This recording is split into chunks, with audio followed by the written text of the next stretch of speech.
नमस्कार मित्रांनो, स्वागत आहे तुमचं माझ्या नवीन व्हिडिओमध्ये. तर मित्रांनो, आजच्या व्हिडिओमध्ये आपण बघणार आहोत की ई-के-वाय-सी आपण कशा प्रकारे करायची लाडकी बहीण योजनेची. तर क्रोम ब्राउझरवर यायचे आणि या ठिकाणी लाडकी बहीण ई-के-वाय-सी सर्च करायचे. त्यानंतर माझी लाडकी बहीण या योजनेवर आपण क्लिक करायचे. त्यानंतर या ठिकाणी बघा, येथे क्लिक करा.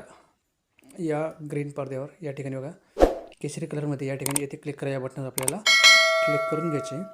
तर येथे क्लिक करा या बटनावर आपण क्लिक केल्यानंतर या ठिकाणी बघा, आपल्याला ई-के-वाय-सीचा जो फॉर्म आहे तो या ठिकाणी ओपन झालेला आहे. सर्वात पहिले आपल्याला लाभार्थीचा आधार क्रमांक या ठिकाणी टाकून घ्यायचा आहे. त्यानंतर दुसऱ्या नंबरमध्ये बघा, कॅप्चा आपल्याला या ठिकाणी टाकून घ्यायचे. तर मित्रांनो, फार सोप्या पद्धतीने आपण ई-के-वाय-सी करून घेणार, ते देखील आपल्या मोबाईलवर कुठेही प्रकारे न जाता. तर या ठिकाणी बघा, मी सहमत आहे या बटनावर आपण क्लिक करायचे. त्यानंतर OTP येईल, तो OTP या ठिकाणी आपण टाकून घ्यायचे. OTP टाकून झाल्यानंतर या ठिकाणी बघा, तुम्हाला इथं माहिती विचारली जाते, विवाहित आहे किंवा विवाहित असाल तर पती हयात आहे, या ठिकाणी क्लिक करायचे. त्यानंतर तुमचा पती किंवा वडिलांचा आधार क्रमांक या ठिकाणी तुम्हाला टाकायचे आहे. त्यानंतर कॅप्चा तुम्हाला फिल करायचे. तुम्हाला तुमची मॅरिड असाल तर पतीचा आधार क्रमांक टाकायचा आहे. मॅरिड नसाल तर वडिलांचा आधार क्रमांक देखील या ठिकाणी तुम्ही टाकू शकता. त्यानंतर या ठिकाणी तुम्ही OTP देखील या ठिकाणी टाकायचे आहे. तर या ठिकाणी बघा, आपल्याला OTP आलेला आहे.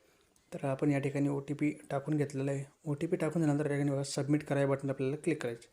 सबमिट करा या बटनावर आपण क्लिक केल्यानंतर या ठिकाणी बघा, या ठिकाणी आपल्याला जात प्रवर्ग आपल्याला निवडायचं आहे. त्यानंतर दोघं बटन ऑप्शन आपल्याला नाही ठेवायचे, कारण की आपल्या फॅमिलीमध्ये जर कोण असेल गव्हर्मेंट एम्प्लॉई किंवा गव्हर्मेंट सॅलरी पर्सन असेल तर होईट करायचे, नसेल तर नाही.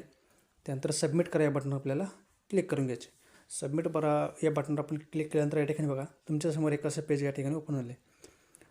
तर सबमिट केल्यानंतर सर्वात पहिले आपण पूर्ण माहिती भरून घेऊया. तर या ठिकाणी आपल्याला जात वगैरे तर मागासवर्ग या ठिकाणी सिलेक्ट करून घ्यायचे. त्यानंतर खाली बघा,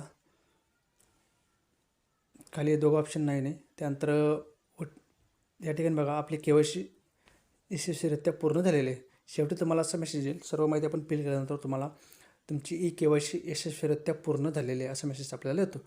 तर धन्यवाद. जय हिंद, जय महाराष्ट्र.